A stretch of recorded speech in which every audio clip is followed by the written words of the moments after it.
Good afternoon, everyone. I hope that December is going swimmingly for everybody watching this video. And if you are watching this video during December, then I am very proud of you for showing up for yourself.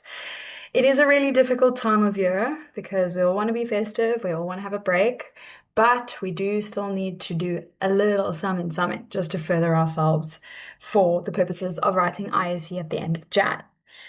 So in this video today, I'm going to take you through how to read a scenario.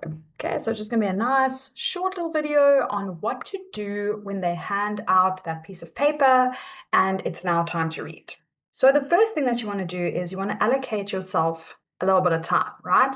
So you obviously have 240 minutes in total for reading, which equates to about 4 hours. So we now need to think about how do we split this between reading and writing time. So ideally for writing, the minimum amount of time that you want is 1.5 minutes per mark. You do not want to have anything less than this. 1.5 minutes per mark is literally the cutoff, the bare minimum. So if you have 2 minutes per mark total, right, because that's what we have here, this is 2 minutes for both reading and writing, it means that you're essentially allocating 0.5 minutes per mark for reading. Okay.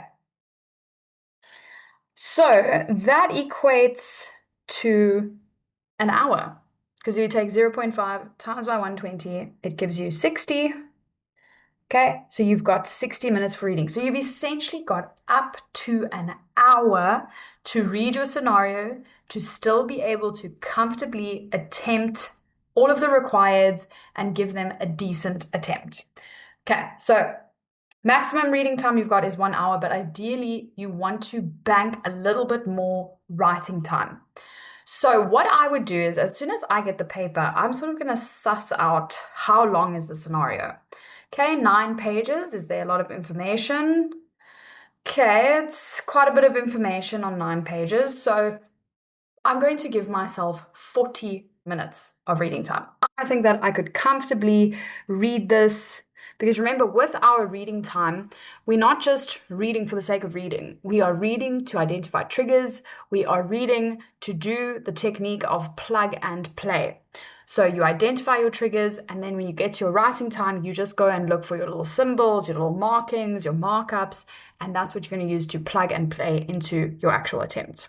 Okay, so I think that 40 minutes is going to be enough time for me to comfortably read through the scenario, mark it up, identify all my triggers, and set myself up nicely for plug and play.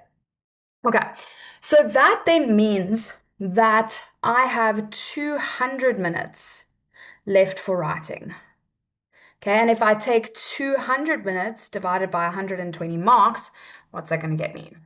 Okay, 200 divided by 120, it's going to give me about 1.67 minutes per mark. Okay, so that gives me a nice comfortable bracket to work in. Right, so first thing I've done, I've allocated a bit of time. Now I need to actually set up my paper for efficient reading. So I take a look at required A, and we want to read all of the required first. Do not try to silo this. And when I say silo, I mean don't try to think that you can do required A, go and read the information, do your attempt, then move on to required B, find the information. It's not going to work because some of these requireds will have information that gets drawn from various parts of the scenario. And those are what I like to call pervasive requireds. Okay, so if you do a pervasive required and you're trying to silo it, it's not going to end up very pretty. Okay, so here we've got calculate Marchand's normal tax payable for his 2024 year of assessment. Okay, Marchand's normal tax payables. We're dealing obviously with an individual. I'm going to kind of see if I can find where this information might be sitting. Okay, that's background. I'm just doing a little scan. The detailed income statement of Marchand's current operations. Great. I have found the information. So I'm going to leave myself a little love note here to say normal tax payable.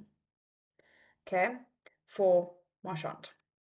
So this is my note to myself that when I get to this part of the scenario, I need to switch my thinking to think about normal tax principles.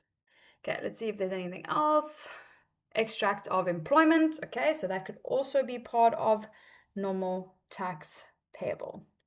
So I plant myself a love letter there, which is going to help guide my reading when I actually start.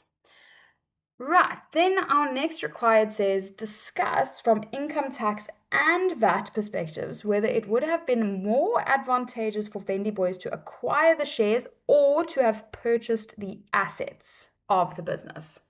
Okay, Vendy Boys purchasing something. It's kind of what I'm looking for here. Okay, here's Vendy Boys. See if we can find something. Nope, can't really find anything there. Here's some transactions, new business opportunity. Oh, here we go. Buy all the shares or buy all the assets. Okay, so here I'm going to leave myself a little note to say normal tax plus VAT. Great. Now move on to required C. Okay, and this is all part of my 40 minutes, right, that I've allocated myself. Discuss the income tax implications for Vendy Boys for the 2024 year of assessment in relation to the second-hand vending machines acquired in exchange for 100% equity shares. Okay, so we're doing income tax for second-hand vending machines. So now we kind of know where to find the Vendy Boys. So let's see, vending machines, and we're just going to say it was something about shares, right? Okay. Buy the assets. Okay, so don't want to waste too much time, so I'm just going to leave myself a little note here to say income tax. Right, look at the next one. Okay, the next one says calculate the VAT payable or refundable for March 2024 for Vendy Boys. Okay, so now we're dealing with VAT only, and we've got to do some sort of calculation, so I'm looking for some numbers. Okay. I'm going to leave myself a note here. VAT payable. And I just want to tell myself it's a calc. Great. Next one. Discuss the business and financial risks arising. So, business and financial risks arising from the purchase and operation of the assets from OMV. Okay, so now we're switching to a Manfin way of thinking, and it's also sitting here with this new business opportunity. So we're thinking about business and financial risks as well when we get to this part of the scenario. Okay.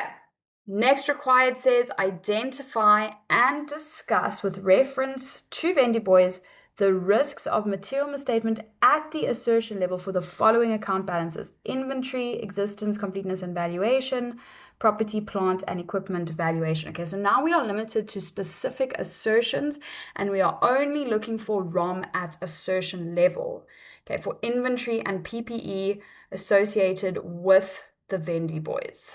Okay, so I'm just kind of looking for inventory, and I think I'm going to leave myself a little note over here. ROM, AL, or inventory, and PPE.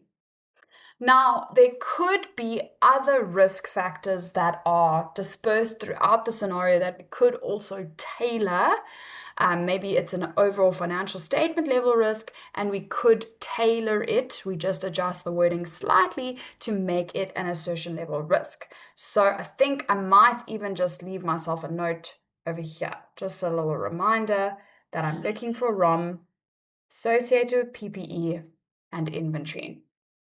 Okay. Cool. Next one, based on the data fields from the UpConnect app, describe how the audit team could use automated tools and techniques to obtain sufficient and appropriate evidence that revenue. Okay, so we're using ATS for revenue with a specific app. So now again, I'm looking for that. Okay, I see some fields. Oh, here we go. Further information. I'm going to leave myself a little note here to say ATS for revenue. Great. And then the last required says to me, discuss any ethical concerns regarding how the Vendy Boys business is run. Ethical concerns regarding how the business is run. Now, this one's interesting because it's not sort of scoping me to a specific section. I haven't really identified anything specific about ethics yet. So I'm going to leave myself a little note at the top here to just remind myself to think about ethical concerns. Because there could be a certain part of the scenario where there are ethical concerns specifically, or it could be dispersed throughout the whole scenario. Okay, and if we look at the mark allocation, that's usually quite a good indicator of what the setup is. Ooh, 15 marks. This is definitely telling me that there's more than one ethical concern. So when in doubt with identifying triggers, always look at your mark allocation because that's going to tell you the depth and breadth of your answer. Okay, so this was how to set up your paper for reading, and we will also do some trigger analysis as we go along. So I hope this was useful.